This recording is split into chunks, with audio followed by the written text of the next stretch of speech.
Media कर्मियों के साथ वजीराबाद वाटर ट्रीटमेंट प्लांट का औचक निरीक्षण किया। दिल्ली सरकार के जल मंत्री सौरभ भारद्वाज ने घटते जल स्तर को लेकर यमुना का दौरा किया। उन्होंने बताया कि दिल्ली के सिंगू बॉर्डर से महज 5 से 10 किलोमीटर के दायरे में यमुना नदी से लगातार हरियाणा इलाके में रेत की तस्करी हो रही है। खनन माफिया पूरी तरीके से सक्रिय हैं और लगातार यमुना में रेत और खनन चोरी कर इसका स्टॉक कर रहे हैं। खनन माफियाओं ने इसके लिए जगह जगह बांध बनाकर पानी को रोका हुआ है, जिससे दिल्ली वासियों को जल संकट का सामना करना पड़ रहा है।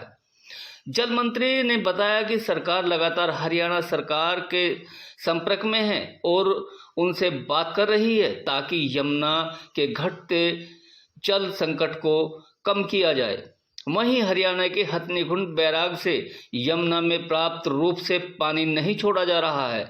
साथ ही पानीपत के औद्योगिक क्षेत्र से DD2 और DD8 नाले का पानी आ रहा है, जिसमें फैक्ट्रियों से नाले निकलने वाला केमिकल यमुना को प्रभावित कर रहा है। देखिए हमारी यह खास रिपोर्ट।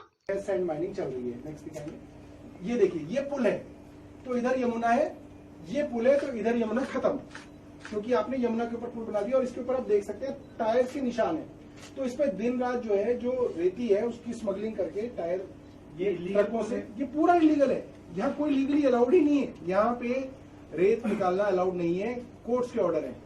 नेक्स्ट, अब आपको मैं ये लोकेशन दिखा रहा हूँ, ड्रेजिंग की लोकेशन। ये करीब मैं आपको दिखा रहा हूँ, करीब 100 किलोमीटर का एरिया दिखा रहा हूँ आपको, जो गूगल मैप्स पे हमें करीब 32 लोकेशन दिख रही हैं जहां पे इलीगल सैंड माइनिंग चल रही है। ये 1-2 दिन पुरानी जो है हमने लोकेशन निकाली है गूगल मैप से। अब आप समझ सकते हैं, अगर गूगल मैप्स तक से दिख रही है कि यहाँ पे रेती का जो है माइनिंग चल रही है, तो क्या वहां की सरकार को नहीं दिख रहा होगा? अगला, ये देखिए, ये यमुना आ रही है, ठीक है, और ये यमुना के ऊपर पुल बना दिया। और ये आप देख रहे हो ट्रक्स, ये बड़ी बड़ी लॉरीज, जूम करो सर इसे, ये असल में इससे ज्यादा जूम करोगे तो फट जाएगी ये, क्योंकि यमुना की देख रहे हो, ये ट्रक्स देख रहे हो आप, truck truck truck truck truck truck truck, दिन की फोटो है, 1 2 3, ये सब ट्रक्स, ये ट्रक्स ही हैं। ये देखिए, छोटा ही कर दीजिए क्योंकि ये अपने नॉर्मल कर दीजिए इसको। किसने किया इसको? मैंने किया। हाँ, थैंक यू। तो ये देखिए, सोनीपत विलेज मछरोला, ये 5 किलोमीटर है दिल्ली से बस। यहाँ पे भी ये जो है ये पुल जो है बना हुआ है। अब अगला दिखाइए, ये देखिए, ये पुल बना हुआ है और ये ड्रेजिंग चल रही है यहाँ पे। और ये देखिए, ये ड्रेजिंग चल रही है ना अंकित, ये मेमारपुर सोनीपत। ये पुल कितने सालों से बने? ये अभी 2 महीने पहले बना होगा, ये 2 महीने पहले बना होगा, और या 15 दिन पहले कंप्लीट हुआ होगा, तभी तो पानी रुक गया। भाई जैसे ही आप पूरा पुल बना लोगे, पानी पूरा रुक जाएगा। यहाँ पे पता चल जाएगा 10 दिन बाद कि पानी आना बंद हो गया। नेक्स्ट, ये आप देखिए, ये यमुना है और ये यमुना से मात्र 1-1.5 किलोमीटर की दूरी पे ये 5 एकड़ की जमीन है, जिसके ऊपर सारी की सारी जो सैंड है ये जमा है। आप देख सकते हैं जो टीले हैं, क्योंकि आप ये समझिए कि जो ट्रक है ये एकदम ले जाके मार्केट में नहीं बेच सकते, ऐसे कौन खरीदार मिलेगा इनको। ये ट्रक्स जो है 5 एकड़ के इस प्लॉट में, खेतों के बीच, ये सारी की सारी जो है रेत इकट्ठी कर रहे हैं और ये सब चल रहा है। ये ड्रेजिंग लोकेशन है। अच्छा, आप एक और दिखाइए पीछे। अब आप ये सोच रहे हैं कि भाई जब यमुना ही इन्होंने रोक दी तो पानी कहां से आ रहा है? जो आपने देखा है, ये यहां से आ रहा है, ये है ड्रेन नंबर।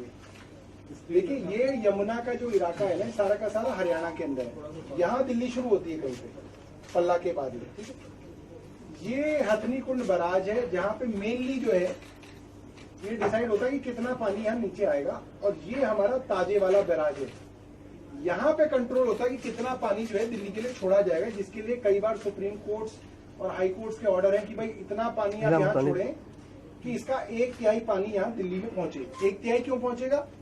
क्योंकि यहाँ पे 2/3 लॉसेज जो है ये यमुना जो बहेगी, थोड़ा पानी इवेपोरेट होगा, थोड़ा जमीन के अंदर जाएगा, इसलिए 2/3 तो वैसे ही लॉस होता है पानी का हमेशा से।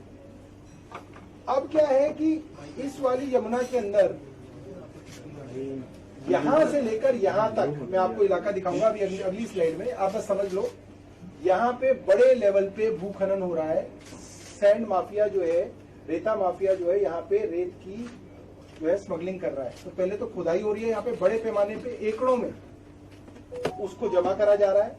और ये किलोमीटर तक जो है यहाँ पे बीच बीच में बांध बनाए हुए हैं, छोटे छोटे बंद बनाए हुए हैं। अब वो बंद क्यों बनाए हुए हैं? आप सोचोगे कि भाई रेता तो चोरी करना है, इसके लिए नदी रोकने की क्या जरूरत है? उसका कई जगह कारण ये है कि इस तरफ मान लीजिए यूपी है, एक तरफ हरियाणा है, आपने रेता इकट्ठा कर दिया यूपी की तरफ, अब यूपी की तरफ खेत है तो आप वो रेत ले जा नहीं सकते खेतों में से, तो इधर से इधर ले जाने के लिए आपने नदी के ऊपर पुल बना रखे हैं, जिसके कारण जो है यमुना का फ्लो रुक गया है। और दूसरा कारण ये है कि जब आप पानी रोकोगे तभी तो आप रिवर बेड से पूरा का पूरा जो है रेता जो है निकाल पाओगे। तो ये है, अगली स्लाइड दिखाएंगे। तो आप ये देखिए, ये आप सोचेंगे पहली बार हो रहा है, नहीं पहली बार नहीं हो रहा। 2019 की ये वो है जिसके ऊपर कोर्ट ने पहले भी संज्ञान लिया था और कोर्ट ने कहा था कि ये नहीं हो सकता। ये तस्वीर 2019 ये 2019 की एक अखबार की तस्वीर मैंने आपको दिखा रहा हूँ, ओके जिसके अंदर लिखो mining mafia earn 155 crore at Tajewala. तो ऐसा नहीं है कि हम कुछ मतलब कि अपने मन से कुछ इमेजिन कर रहे हैं, ये एक हिस्टोरिकल प्रॉब्लम रही है। मगर ये जो स्मगलिंग होती थी छोटे लेवल पे होती थी, ऐसा नहीं होता था कि यमुना का फ्लो ही रोक दिया जाए। इस बार इतने बड़े पैमाने पे जो है स्मगलिंग हो रही है, मुझे लग रहा है क्योंकि हरियाणा के अंदर इलेक्शन भी आने वाले हैं तो बहुत लूटपाट का जो है माहौल है। अब ये आप देखिए कि ये भी 2019 की है कि इस तरीके से जो है यमुना की खुदाई होती है, तो आप समझ सकते हैं जितना पानी होगा फिर यहीं सेटल हो जाएगा, फिर वो आगे नहीं जा पाएगा जब आप इतने बड़े बड़े कुएं खोद देंगे इसके अंदर। अगला दिखाएंगे, ये आज की हालत है। ये जो आपको ट्रकों का रास्ता दिखा रहा हूं मैं, आप इस पे देख सकते हैं ट्रकों का रास्ता है और ये यमुना के ऊपर की पुल है। ये यहाँ से सोनीपत की तरफ, पानीपत की तरफ से इंडस्ट्रियल वेस्ट आया इनका काला, और ये यहाँ पे यमुना में मिला, तो ये सारा इंडस्ट्रियल वेस्ट हमारे दिल्ली में आ रहा है। मतलब ये बहुत खतरनाक बात है कि आपके यहाँ जो वजीराबाद पे जो आप ये पानी देख रहे हैं, ये पानीपत का इंडस्ट्रियल वेस्ट है, जिसमें इतना अमोनिया है कि उसको साफ भी नहीं किया जा सकता, वो वेस्ट है हमारे लिए। और ये सबके सामने है, गूगल की इमेज है, 50 किलोमीटर दिल्ली से दूर ये है। ठीक है, नेक्स्ट, ये और बीजिंग की लोकेशन से नेक्स्ट। अब ये है कि ये सारी की सारी बातें हमने बताई हैं कि 674.5 फीट होना चाहिए यमुना का लेवल, जो इस वक्त 678 है। और अमोनिया जो है 3.5 ppm से ऊपर है, जो कि इस्तेमाल के लिए बेकार है क्योंकि इंडस्ट्रियल वेस्ट इसके अंदर आ रहा है।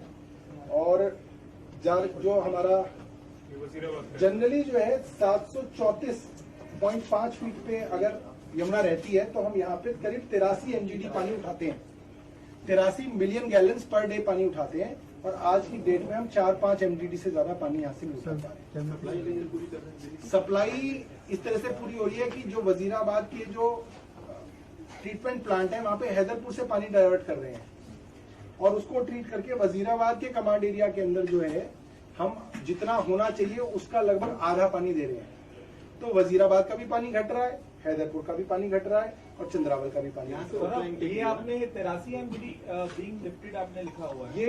ये था कि अगर 134 गलत लिखा है, 734.5 डिजायरेबल लेवल होता है, हाँ। तो 83 MGD पानी हम लिफ्ट कर सकते हैं। ठीक है, मगर आज की तारीख में 5-6 MGD पानी लिफ्ट कर पा रहे हैं, क्योंकि आप इतना ही पानी लिफ्ट कर सकते हैं जितना आप बड़े पानी में डाइल्यूट कर सकें उसको, वरना वो पीने योग्य नहीं है। अभी तो गर्मी शुरू हुई है, डिमांड और बढ़ेगी पानी की 1000 MGD से। मैं यही कह रहा हूँ कि ये जो देखिए, अगर प्रकृति की वजह से यमुना सूखी होती तो हम भी मान लेते कि चलिए इसके अंदर तो प्राकृतिक कारण है, मगर ये तो लालच और बेईमानी की वजह से यमुना सूखी हुई है कि इतना लालच बढ़ गया है हरियाणा के अंदर कि ओपनली किलोमीटर दर किलोमीटर रात दिन ट्रक चल रहे हैं और सैंड माइनिंग चल रही है, जिस कारण जो है यमुना यहाँ पे खत्म है।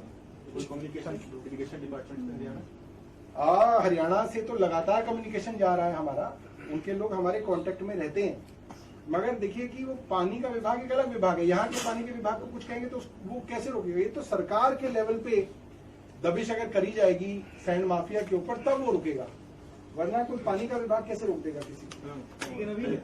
ठीक, ओके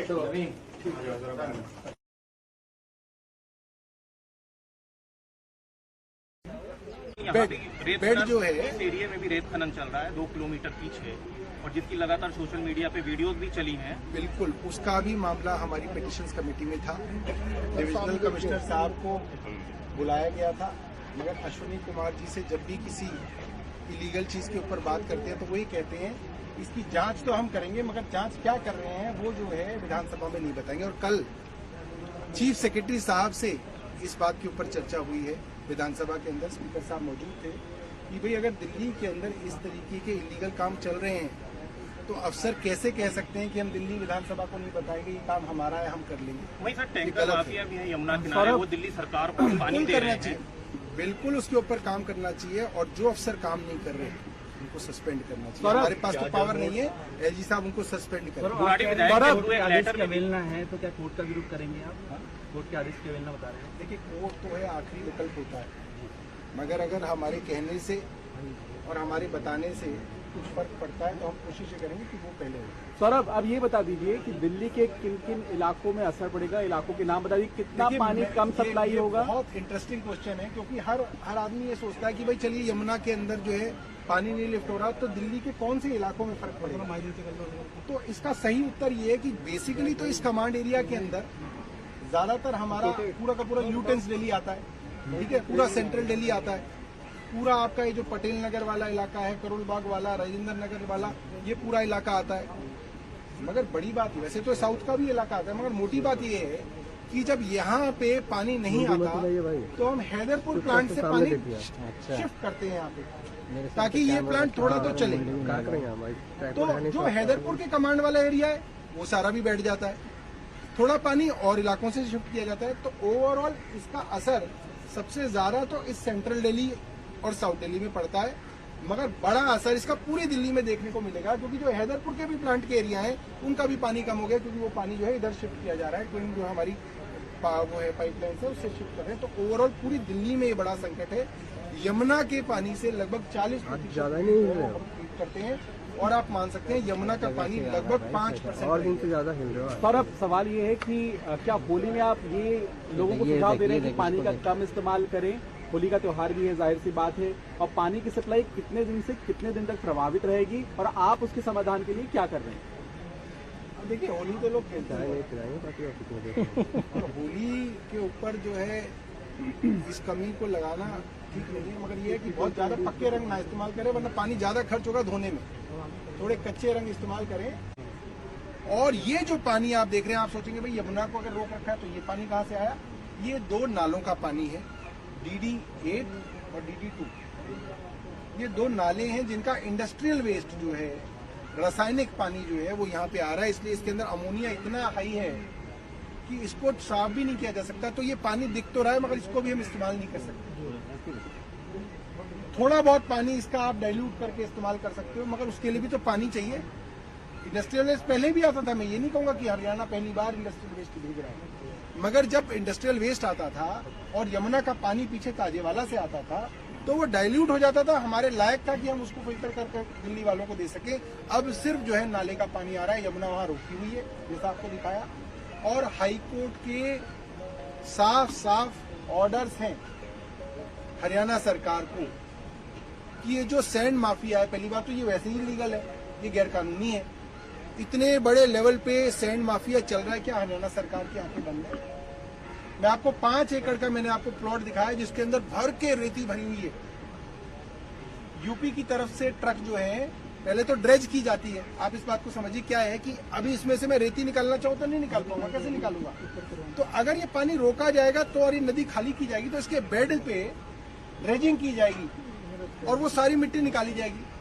और वो मिट्टी क्योंकि एक तरफ उस तरफ वाली मिट्टी उस तरफ खींची जाएगी, इस तरफ वाली इस तरफ खींची जाएगी, और वो माल सारा का सारा जो है चोरी करके हरियाणा लाना है। तो यमुना पे पुल बना दिए गए जिसपे दिन रात बड़े बड़े ट्रक चल रहे हैं, खुल्लम खुल्ला चल रहे हैं, मतलब गूगल मैप्स में दिख रहे हैं वो ट्रक कि वो जो ट्रक चल रहे हैं, और वो ट्रक जो है यूपी की तरफ रेती इकट्ठी करके हरियाणा की तरफ वो भरे जा रहे हैं। और ये जो है इसके लिए साफ ऑर्डर्स हैं हाई कोर्ट के कि ये नहीं हो सकता, इससे रिवर बेड खराब होता है, इससे यमुना का एनवायरमेंटल फ्लो खराब होता है, ये वैसे भी इलीगल है।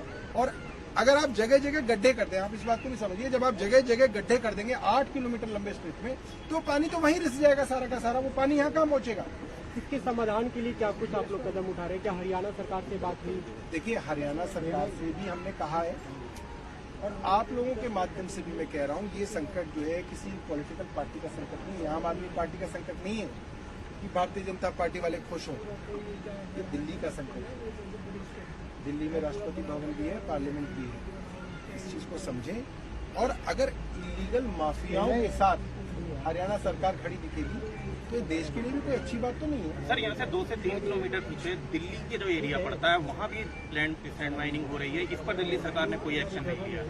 वो जो आप लोगों को इसलिए बुलाया है, ज्यादा बाइट हो रही है ना। जिस संकट के बारे में मैं आपको बताऊंगा, ये संकट पूरी दिल्ली के ऊपर एक संकट है, और इसके अंदर चाहे केंद्र सरकार के दफ्तर हो, चाहे देश की संसद हो, चाहे राष्ट्रपति भवन हो, चाहे एलजी हाउस हो, चाहे मुख्यमंत्री कार्यालय हो, सब पे ये संकट है।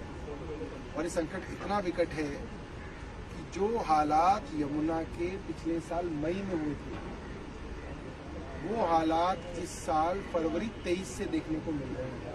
मतलब फरवरी के बाद मार्च, अप्रैल, मई, मतलब 3 महीने पहले वो स्थिति है यमुना की जो पहले कभी नहीं देखी थी। प्रधानमंत्री जी ने कल एक बड़ी मीटिंग रखी इसी चीज पे कि जो गर्मी आ रही है देश में, वो भी अभूतपूर्व तरीके की गर्मी आ रही है, संकट बड़ा है। मगर ये संकट जो मैं आपको बता रहा हूँ, ये गर्मी की वजह से नहीं, ये संकट गर्मियों के आने के बाद इतना बढ़ जाएगा कि फिर उसको आप कंट्रोल नहीं कर पाएंगे। इसलिए आप सब लोगों की मदद मैंने मांगी है। इस वक्त जो ये पानी आप देख रहे हैं यमुना में, इसका लेवल होना चाहिए 674.5, यानी कि करीब 3.5 फुट गहरी यमुना यहाँ होनी चाहिए। जो मैं लेवल बताता हूँ, सी लेवल है, तो करीब 3.5 फुट की गहराई जो है यमुना की होनी चाहिए, जिसमें हम यहाँ से पानी उठा लें और हमारे वजीराबाद और चंद्रावल के प्लांट जो है इस पे चल पाए। इस वक्त जो यहाँ पे लेवल है वो है 671.7, यानी कि 1 फुट गहरी भी यमुना यहाँ पे नहीं बची है। 671 पॉइंट तक तो हमारी सिल्टी है, और 671.7 जो है यमुना है। 1 फुट गहरी भी यमुना नहीं बची। और ये पानी भी जो आप देख पा रहे हैं, इसके रंग से भी आपको पता चल रहा होगा, और इसको हम रोज टेस्ट करते हैं, हर 2 घंटे में इस पानी को हम टेस्ट करते हैं। ये पानी भी यमुना का नहीं है। जैसा कि मैंने आपको प्रेजेंटेशन में दिखाया, यमुना का पानी तो ताजेवाला से जैसे यमुना छूटी है, उसके बाद यमुना नगर से लेकर